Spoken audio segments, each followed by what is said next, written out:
ভিডিওটা দেখার মাত্রই আপনারা ভিডিওটা শেয়ার করে দিবেন এবং অন্যকে দেখার সুযোগ করে দিবেন। আমরা না বুঝাইছি ভাই ভাই ভাই আমরা না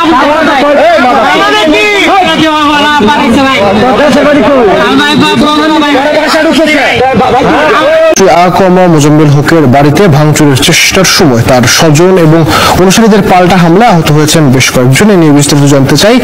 গাজীপুর থেকে সরাসরি ফোনে যুক্ত হয়েছেন সহকর্মী ইফতেখার রায়হান। ইফতেখার, ধীরাশ্রমে কিভাবে এই ঘটনার সূত্রপাত হয়েছে এবং সবশেষ পরিস্থিতি কি, হতাহতের সংখ্যা কেমন, বিস্তারিত জানাবেন। আসলে গত দুদিন ধরে আমরা দেখছিলাম যে সারা দেশে কথিত যে স্বৈরাচার সরকারের যারা নেতাকর্মী রয়েছেন কিংবা যারা এমপি এবং মন্ত্রী রয়েছেন তাদের বাসভবন এবং তাদের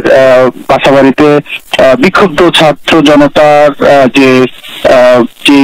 বহিঃপ্রকাশ বিক্ষোভের, সেই বহিঃপ্রকাশের অংশ হিসেবে আজকে ঠিক রাত 9টার দিকে আনুমানিক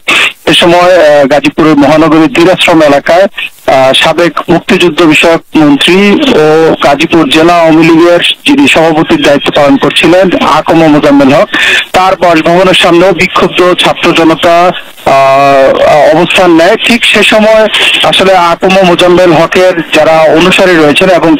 এটি যেহেতু তার নিজের গ্রামের বাড়ি এবং সে কারণে আশপাশে তার আত্মীয় স্বজন রয়েছেন এবং তারা সেখানে সম্মিলিতভাবে এই বিক্ষুব্ধ যে ছাত্র জনতা রয়েছে তাদের উপর হামলা চালায় এবং এই হামলার ঘটনায় আমরা এখন পর্যন্ত যে তথ্য রয়েছে অন্তত 10 জন আহত হয়েছেন এবং এক পর্যায়ে সেখানে 3 জনকে অবরুদ্ধ করে রাখা হয় সেই আকমা মোজাম্মেল হকের বাড়িতে এবং পরবর্তীতে আইন শৃঙ্খলা বাহিনীর সদস্যরা, পুলিশ এবং সেনাবাহিনীর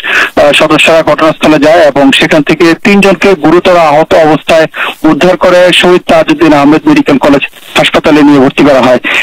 জানিয়ে রাখি যে 5ই আগস্টের যে গণ অভ্যুত্থান ঘটেছিল সেই গণ অভ্যুত্থানের আগে এবং আগের সময়কারে যে সরকারের যে কয়েকজন মন্ত্রী বিতর্কিত ছিলেন তাদের মধ্যে অন্যতম ছিলেন যে আকমা মোজাম্মেল হক এবং তার বিরুদ্ধে কিন্তু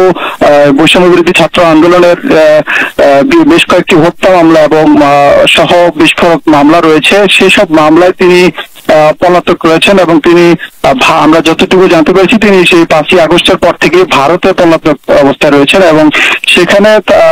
থেকেই কিন্তু তিনি গাজীপুরে আওয়ামী লীগকে আবারও পুনর্গঠিত করার যে চেষ্টা এবং নীল নকশা বাস্তবায়ন করছিলেন এমন অভিযোগে কিন্তু গত কয়েকদিন ধরেই গাজীপুরের যারা ছাত্র জনতা রয়েছে বিক্ষুব্ধ তারা কিন্তু বেশ ক্ষোভের বহিঃপ্রকাশ ঘটাচ্ছিলেন এবং তারই অংশ হিসেবে আমরা দেখতে পেয়েছি আজকেও কিন্তু ছাত্র জনতা বিক্ষোভ করেছেন এবং এক পর্যায়ে কিন্তু রাতে এই অনাকাঙ্ক্ষিত ঘটনাটি ঘটে এবং এখন পর্যন্ত আমরা গাজীপুর যে শহীদ তাজউদ্দিন আহমেদ হাসপাতালের যে খোঁজ খবর নিয়েছি সেখানে বেশ কয়েকজন আহত হয়ে চিকিৎসাধীন রয়েছেন এবং যেহেতু রাতের বেলায় ঘটনাটি ঘটেছে তো রাতের শিফটে সেখানে চিকিৎসকের কিছু মিলিয়ে বলা যায় যে ঘটনাস্থলে এখন সেনাবাহিনী এবং আইন শৃঙ্খলা বাহিনীর বিপুল সংখ্যক সদস্য রয়েছেন এবং পুরো ঘটনাস্থলটি ঘিরে রেখেছেন। তো এই ছিল আমার কাছে সবশেষ এবং পরবর্তীতে আমরা এই বিষয়ে আরো বিস্তারিত